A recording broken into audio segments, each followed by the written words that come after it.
Bonjour, salam alaikum, Mehdi Hosni, directeur de la société Asia Food, qui est propriétaire de la marque Ummi, qui est bien connue pour ses produits phares, le msemen, le mahajeb, ses pizzas, les petits pots bébés et les bouillons. Présent sur le marché maintenant depuis 6 ans. Aujourd'hui, le marché, on se rend compte qu'on a dit beaucoup de choses sur le marché du halal. On continue en cette période électorale à en parler très fortement. Mais on assiste à un mouvement de retrait des grands acteurs de l'agroalimentaire sur ce secteur-là, notamment Nestlé, le groupe Nestlé, Maggi, qui arrête ses bouillons, qui arrête ses pizzas et ses plats préparés. Parce que finalement, ils ne trouvent pas le compte, ce n'est pas la poule d'or, voilà, ce n'est pas véritablement le marché qu'ils escomptaient trouver en y entrant il y a maintenant voilà, 5-6 ans. Alors c'est un marché qui nous satisfait, nous, petits et moyens acteurs, parce que nous n'avons pas derrière des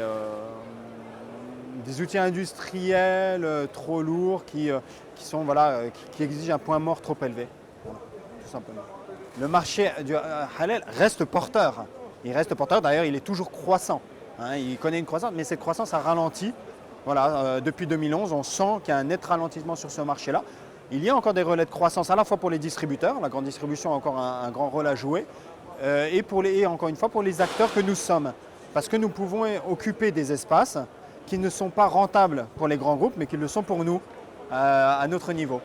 Donc ce marché reste encore, de par la démographie, de par les besoins latents, il reste encore demandeur et porteur pour encore quelques années.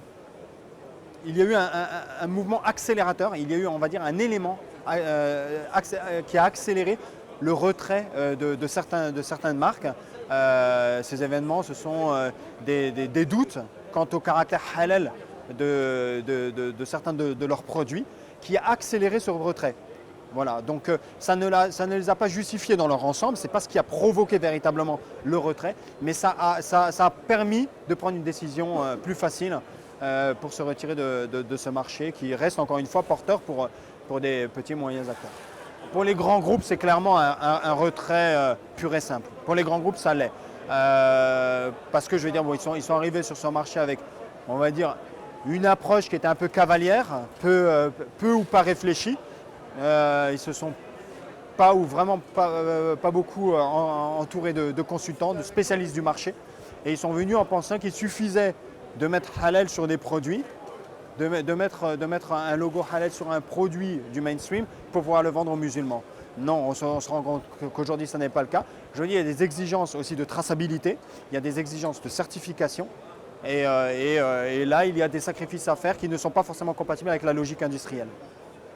Alors si on parle de grands groupes comme Nestlé, Nestlé est très présent et connaissent très bien le halal en Indonésie, en Malaisie, au Maroc, au Nigeria. Mais ce ne sont pas les mêmes produits. Donc ils ont dû adapter des produits en France ou faire fabriquer des produits français pour le marché français. Ailleurs, ces marchés sont déjà pourvus. Donc les produits français élaborés en France ont peu de perspectives à l'exportation. Donc leur champ d'application la métropole reste la France en tout cas, et qui n'a pas la taille suffisante pour des grands groupes de l'envergure de Nestlé ou autres. Ils ont véritablement mis en place des gammes de produits pour le marché français et n'ont pas importé ou adapté des produits sur lesquels ils étaient déjà présents sur d'autres marchés halal pour satisfaire la demande en France. Donc ces produits n'ont pas vocation à être exportés. Voilà. Ils sont vraiment là pour satisfaire une demande domestique, une demande locale.